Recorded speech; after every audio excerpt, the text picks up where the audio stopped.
Hello students, today we are going to start chapter number 15 that named Rani in Distress part 1. So this story is about a boy and a little squirrel. Okay, so let's start reading this story. This is a cute story about man and animal.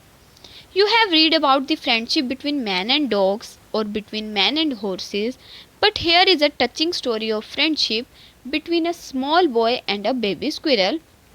It starts when the boy saves the baby squirrel from a dog. He names it Rani.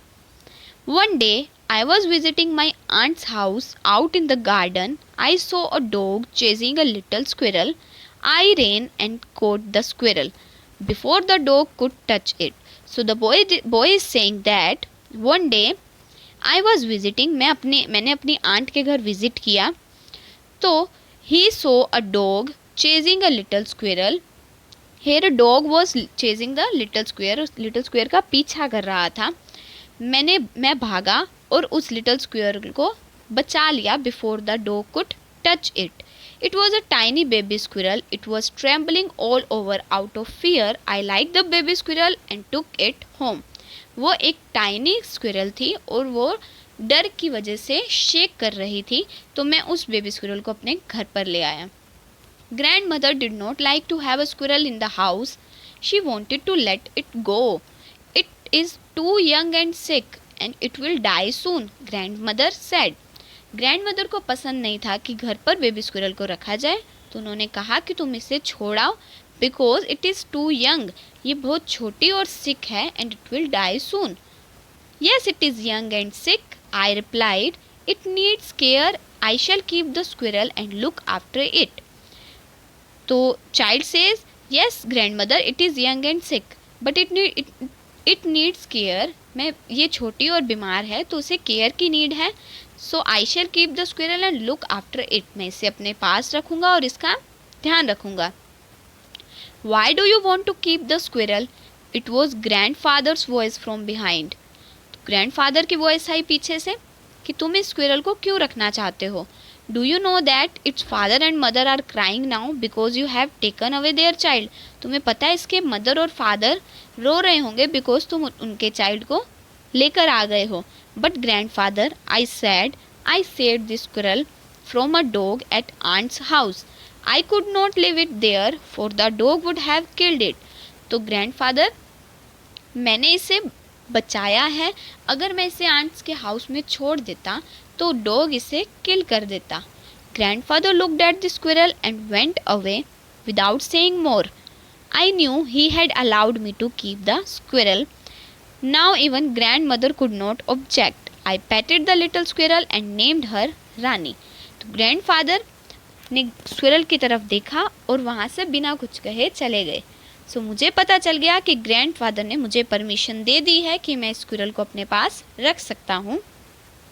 Even grandmother भी objection नहीं करेंगी. So I petted the little squirrel and named her Rani. मैंने उस little squirrel को PAT किया और उसका name रख दिया Rani. There was no box in the house to keep the squirrel at night. I put her in a paper box with holes made on its sides for air. So there was no box जिसमें मैं squirrel को रख सकूं. At night मैंने उसे एक paper box में रखा और उसके साइड्स में होल कर दिए ताकि स्क्विरल एयर ले सके, ब्रीथ कर सके. The next day uncle bought me a bird's cage. I put Rani in the cage and hung it from the ceiling of my room. Next day uncle ने मुझे एक बर्ड केज ला के दिया and I put Rani in that cage और उस cage को ceiling पर हंग कर दिया. I made the cage a nice home for the squirrel. I made a small bed for her to sleep in. I placed a small plate and a cup in the cage for food and water. मैंने उस cage को squirrel यानी कि रानी के लिए एक beautiful home create कर दिया. उस होम में मैंने एक बेड बनाया और एक प्लेट और कप भी रखा जिसमें रानी खाना खा सके और पानी पी सके. At first I had to feed the squirrel, but soon she started taking food by herself. I gave her milk, nuts and fruit.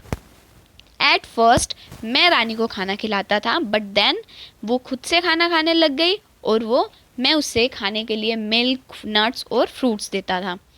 The squirrel grew bigger and could run about and play with me. When I called her by name, she would run up to me. She followed me wherever I went. Squirrel बड़ी होती जा रही थी और वो अब खुद से भागने और खेलने लगी थी और मेरे साथ भी खेलती थी. जैसे ही मैं उससे उसके नाम से बुलाता था, like the boy used to call Rani, she would run up to me, तो स्क्विरल उसके पास भाग कर आ जाती थी. And she followed me wherever I went. And the boy is saying that वो उसे हर जगह फॉलो करती थी जहाँ पर भी वो जाता था. One day I took Rani out into the garden. She was happy. She ran about among the plants and shrubs. Then she climbed up a tree and was lost among the leaves. But she came down when I called her. एक दिन मैं रानी को बाहर garden में लेकर गया and she was happy.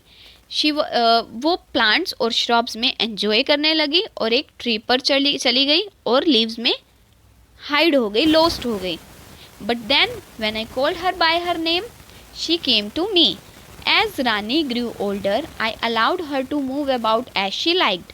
I always kept the door of the cage open so that she could go out and come in as she pleased. तो जैसे ही रानी बड़ी हुई तो मैंने केज के डोर को ओपन रखना स्टार्ट कर दिया ताकि रानी जब चाहे बाहर जा सके और जब उसे अच्छा लगे, जब वो खुश हो तो वापस आ सके. तो that means we should learn कि हमें बर्ड्स और एनिमल्स को कभी भी केज में नहीं रखना चाहिए. अगर वो खुश होंगे, हैप्पी होंगे, तो वो खुद ही हमारे पास वापस आएंगे. Next line. Finally Rani started going out alone. In the morning, she would come down for a while to play with me and then she would go out in the garden. So finally, क्योंकि रानी बड़ी हो गई थी तो वो अब खुद से बाहर जाने लगी और मॉर्निंग में वो थोड़ी देर मेरे पास खेलने आती और फिर वापस से गार्डन में चली जाती थी. She would climb trees, eat fruits and spend the whole day playing about on the tree. तो वो पूरा दिन ट्रीज पर क्लाइंब करती थी, फ्रूट्स खाती थी और वहीं पर अपना पूरा डे स्पेंड करती थी. Rani was now fully grown up. She was free like any other squirrel, but still she had her home in our house. Every evening she came back to her cage to sleep. रानी अब grown up हो चुकी थी और बाकी squirrel की तरह free रहती थी, बट स्टिल उसका एक घर था जो कि हमारे हाउस में था. Every evening Rani used to came to her cage to sleep, और वो वहाँ पर सोने आया करती थी. As days passed I saw less and less of Rani. Sometimes I would call her at night. She would immediately wake up and come running to me. Then I stopped calling her at night. I did not like to disturb Rani in her sleep. जैसे जैसे day पास हुए मैं रानी को अब कम देखा करता था but जैसे ही मैं अगर रात में उसे उसके नाम से कॉल करता था तो वो रन कर मेरे पास आ जाती थी. But then I stopped calling her at night because the boy did not like to disturb Rani in her sleep. So this was the first part of Rani in Distress. The remaining story we will read in the second part, that means chapter number 16.